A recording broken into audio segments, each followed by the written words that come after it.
भवन के अंदर जो कार्यक्रम चल रहा है, अलग अलग देश के अलग अलग कोने से लोग आए हुए हैं। हम जानते हैं इन्हीं से अब तक क्या परिवर्तन आया लाइफ में 3 दिन में। कहीं ना कहीं अगर गांधी जी के विचारधारा पर अगर हम चलें तो भारत में अगर देखा जाए, मेरा मानना, मैं ऑफिशियली अपने ऊपर में तो अहिंसात्मक जो चीज़ें होती है, मैंने आज तक किसी से झगड़ा नहीं किया। ये मेरे जीवन में मैंने सबसे पहला पॉइंट रहा। अहिंसा अगर हर आदमी सीखता तो वो किसी भी प्रकार का सांप्रदायिक चीज़ें हों या किसी भी प्रकार के जो भी लड़ाई झगड़े वो तो कम बिल्कुल हो जाए। जी, कहाँ से? छतरपुर से। क्या समझ में आया गांधी जी के 12 2 दिन में? मुझे ये समझ में आया कि अहिंसा बिल्कुल नहीं करनी चाहिए और हमेशा सबके साथ मिलकर रहना चाहिए, संगठनात्मक रूप में। इस संदेश को आगे कैसे ट्रांसफर करोगे? मैं खुद इस पर बात कर रही हूँ कि सबको साथ लेके चलूँ और सबको यही सिखाऊँ कि लड़ाई झगड़े ना करें। जी, लड़ाई झगड़े न करें, देश के अंदर मिलजुल के रहें, लड़ाई झगड़े न करें। जी मैम, आप बताइए कहाँ से आई हो? छतरपुर से। अब तक 3 दिन के कार्यक्रम में कोई एक शब्द बताओ, ये समझ में आया मुझे लाइफ का किसी से आपको झगड़ा नहीं करना चाहिए, रहना चाहिए। क्या देश के हिंदू खतरे में है? जिसका मतलब ये है कि हिंदू तो खतरे में है भी नहीं भी है। अब बताइए क्या समझ में आया इससे कार्यक्रम से? मुझे ये समझ आया कि सबके साथ संगठन में रहना चाहिए और यहाँ पे कैसी भी स्थिति हमें सबसे साथ और लड़ाई झगड़ा ऐसा नहीं है कि मतलब 11वीं शताब्दी से पहले हिंदू शब्द नहीं था तो हिंदू खतरे में था क्या? बल्कि इस देश में जितनी भी दार्शनिक परंपराएं हैं वो उसी दौर की दार्शनिक परंपराएं 11वीं शताब्दी के पहले की। हम तो खतरे में नहीं थे। कितनी विविधता है इस समाज की। हमारे समाज की विविधता क्या है?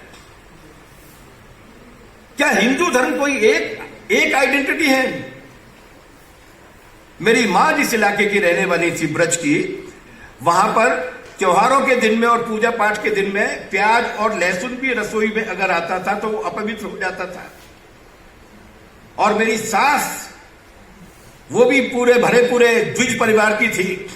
उनके परिवार में जब दशहरा मनाया जाता था या इस तरीके के शिवरात्रि जैसे त्योहार जब मनाया करते थे, बिना मछली और बिना बलि के वो त्योहार पूरे नहीं होते थे।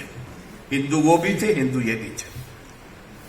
हम राम की पूजा करते हैं, जलाते हैं रावण को, और जो दक्षिण में रावण को पूजते हैं, हिंदू वो भी है, हिंदू ये भी है। ये कोई कट्टर एक फ्रेम में बधी हुई परंपरा नहीं है। ये हजारों वर्ष में वादे चाहते तत्वबोधक के हिसाब से विकसित हुई परंपरा है। रेस जिनको कहते हैं, वो कहते हैं केवल आर्य हैं जो हिंदू हैं। तीसरी कंडीशन उन्होंने रखी है कि एक धर्म को मानने वाले लोग, इस देश में एक धर्म नहीं है। इस देश में अगर सनातन मूर्ति पूजा की बात करता है तो दयानंद मूर्ति पूजा का निषेध करते हैं।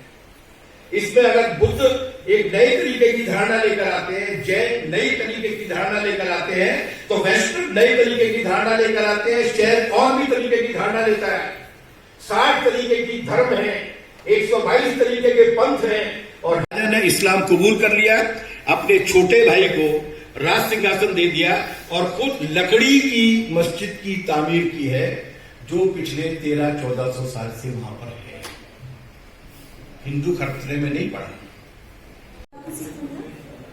ये सवाल है कि बहुत सारे बच्चे में से ऐसे हैं जो सिविल सर्विसेज में या कहीं नेता बनेंगे या कुछ, तो हम अगर अपने धर्म के प्रति सच्चे हैं तो हम कैसे अपना धर्म और फिर अपना प्रोफेशन साथ साथ मेंटेन कर सकते हैं? क्योंकि नहीं तो फिर हम कट्टर बन जाएंगे अगर हम अपने पद पे रहते हुए मंदिर या मस्जिद जाए जहाँ भी। मेरा एक प्रश्न है कि भारत के सभी राज्यों में चुनाव एक साथ होना चाहिए। हेलो, मेरे जो जर्नलिस्ट सर है उनसे मेरा एक प्रश्न है कि भारत में सभी राज्यों में एक साथ चुनाव होना चाहिए। सर, इस पे आपके क्या विचार है? धार्मिक आस्था या श्रद्धा सार्वजनिक जीवन में या प्रशासनिक जीवन में मेरी भूमिका को प्रभावित कर सकती है या करना चाहिए? बिल्कुल नहीं कर सकती, बिल्कुल नहीं करना चाहिए। 1992-93 में बंबई के जो विराट दंगे हुए थे, उन दंगों की जांच के लिए बना था श्री कृष्ण आयोग। आप जस्टिस BN कृष्णा के तस्वीर गूगल पे सर्च कीजिए। बहुत बढ़िया टीका लगाते हैं, सुबह 1 घंटे पूजा करते हैं, परंपरागत धार्मिक हिंदू हैं। और उसके बाद उनकी 1993 के दंगों को लेकर बॉम्बे की श्री कृष्ण आयोग की रिपोर्ट को पढ़िए। जब आप प्रशासन में जाते हैं, जब आप सामाजिक जीवन में जाते हैं, तो आप कुछ नियमों से परिचालित होते हैं। बेजोड़ अनोखा भारत वर्ष महान, हमारा प्यारा हिंदुस्तान, हमारा प्यारा हिंदुस्तान, हमारा प्यारा हिंदुस्तान, हमारा प्यारा हिंदुस्तान। हिंदू मुस्लिम सिख ईसाई जैन पारसी बौद्ध बहाई, हिंदू मुस्लिम सिख ईसाई जैन पारसी बौद्ध बहाई, धर्म भले ही न्याय न्याय लेकिन सब है भाई सारे, सर्व धर्म न्याय न्याय लेकिन सब है भाई सारे, सर्व धर्म हमारा। इस पर नए युग नए जनरेशन को कैसे ट्रांसफर करेंगे आप फटाफट? देखिए, सबसे बड़ी बात है, बोलिए, सवाल उठाइए, लोगों के बीच में जाइए, निडर होकर सच को बोलिए। यही एक तरीका है जिसे हम हमारी जितनी सामर्थ्य है उस सामर्थ्य के जरिए करने की कोशिश करते हैं, और ये बच्चे बहुत अच्छे तरीके से इस काम को करेंगे। देखिए, एक बात है कि कितना भी अंधेरा हो, कितनी भी अमावस की कितनी भी गहरी रात हो, अगर आपके पास सर्च लाइट नहीं है, अगर आपके पास जनरेटर नहीं है, तो आप मोमबत्ती भी जला सकते हैं। एक मोमबत्ती भी अंधेरे को चीर सकती है। सर, एक चीज देखी जा रही है, गांधी जी को 2 तरह से यूज कर रहे हैं लोग। अपने घर के अंदर कुछ और बोलते हैं, बाहर जाते कुछ और बोलते हैं। सर, ये 2 धारी क्यों? गांधी इस्तेमाल करने की चीज नहीं है, गांधी समझने की चीज है। ओके।